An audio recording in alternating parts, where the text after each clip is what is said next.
Selamat siang Bapak. Iya, Kami selamat dari siang. mahasiswa Binusian ingin menjalankan tugas CB Pancasila tentang Oke. pertanyaan kualitas guru yang ada di Indonesia. Iya, Saya betul. dengan Vivian Galing Roman Rafael di sini bersama Bapak siapa, Pak? Maaf. Nelson Apa nih? Florianus Nelson Sedik. Oke, siap. Bapak Nelson, boleh saya mulai saja pertanyaannya, Pak? Boleh silakan. Pertanyaannya itu yang nomor 1.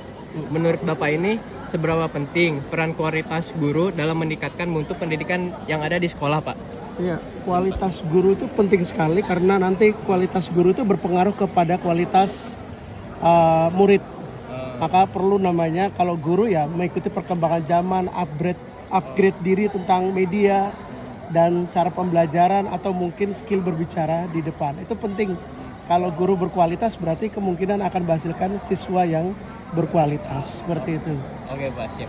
Pertanyaan selanjutnya itu, apa faktor yang menurut Bapak itu bisa memengaruhi kinerja dan profesionalisme guru, baik dari dalam diri maupun dari lingkungan sekitar?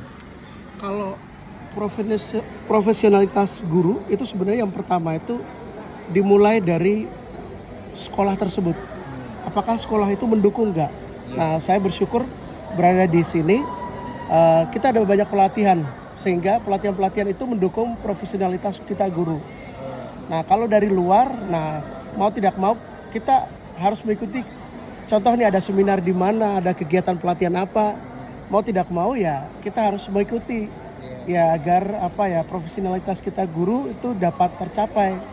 Karena itu sekali lagi berdampak pada anak-anak kita secara tidak langsung. Seperti itu. Oke. Pertanyaan selanjutnya, apakah Bapak merasa telah mendapatkan dukungan yang cukup dari sekolah atau pemerintah dalam meningkatkan kualitas profesional Bapak sebagai guru? Kalau untuk dari sekolah di sini ya, sangat-sangat merasa banyak dukungan atau mungkin banyak sekali fasilitas yang diberikan oleh sekolah untuk guru-guru seperti pelatihan, pendidikan, pengajaran berkaitan tentang pembelajaran apapun itu kita selalu upgrade dan itu banyak pelatihan. Nah, tetapi kalau dari pemerintah ya memang perlu banyak kita berdoa aja ya, semoga pemerintah banyak sekali pelatihan lagi untuk banyak guru-guru.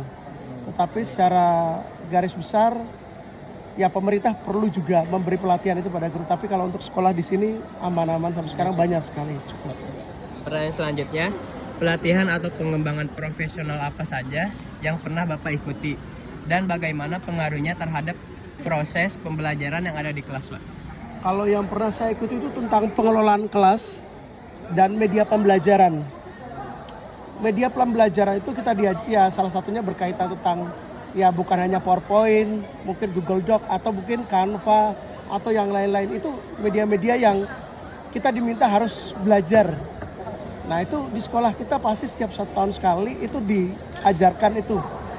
Ya jadi ya bersyukur dengan adanya media-media seperti itu mendukung kinerja kita untuk mengajar. Karena anak sekarang kan kalau modelnya kayak gitu ya sudah jam tidur. Iya Pak. Ya kalau nggak seperti itu ya bagaimana lagi. Oke. Gitu. Pertanyaan selanjutnya, kendala atau tantangan apa yang paling sering Bapak hadapi dalam meningkatkan kompetensi dan profesionalisme sebagai guru? Terkadang saking terlalu puas, ya saking puas dengan cara yang ada, kadang kurang mengupgrade diri. Nah itu yang bagi saya ya kurang bagi saya. Maka terkadang ya perlu ya meskipun kita sudah tahu diri kita sudah bagus, tapi tetap hal-hal yang baru tetap kita harus cari. Ya mungkin melalui media sosial, YouTube atau segala kan kita banyak belajar dari guru-guru yang lain dengan cara mengajar mereka. Karena dari situ pasti kita tahu tuh, oh cara mengajar guru ini seperti ini, nanti kita ke depan kita ambil, oh nilai plus buat kita apa. Ya itu. Pertanyaan selanjutnya, apa saja langkah yang Bapak lakukan secara pribadi untuk meningkatkan kualitas mengajar dan kemampuan profesional Bapak? Ya tadi yang pertama yang pasti adalah banyak berlatih ya. Banyak berlatih, banyak bertanya pada teman-teman yang sudah senior. Pasti itu saya lakukan. Karena sekali lagi kalau tidak melakukan hal seperti itu, maka kadang kan ilmunya kurang.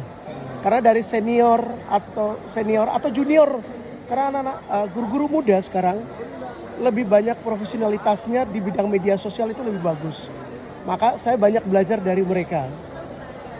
Ya, anak-anak muda mempunyai ide baru, bagus. Orang-orang yang senior mempunyai pengalaman yang luar biasa. Dari situ kan, oh saya harus seperti ini.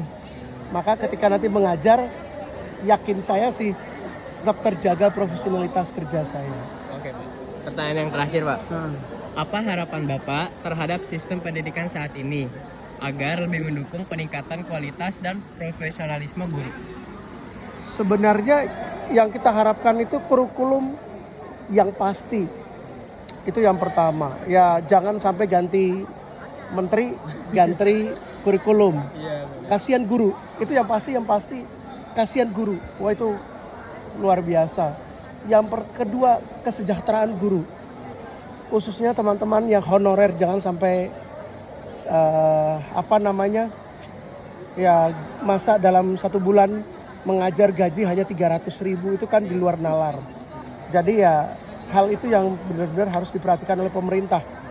Ya berkaitan tentang kurikulum jangan ganti, baru profesionalitas guru, baru, dan hal yang paling penting adalah selain 2 hal itu, yang terakhir adalah kita sebagai guru juga bersyukur. Ya memang kita diberi gaji segitu, ya kita harus bersyukur dan kita harus mau menjalankan itu dengan ya terima apa adanya. Baik, itu saja pertanyaan Bapak. Terima kasih telah meluangkan waktunya dan telah membantu kami. Ya terima Terima kasih, kasih, luar biasa kalian.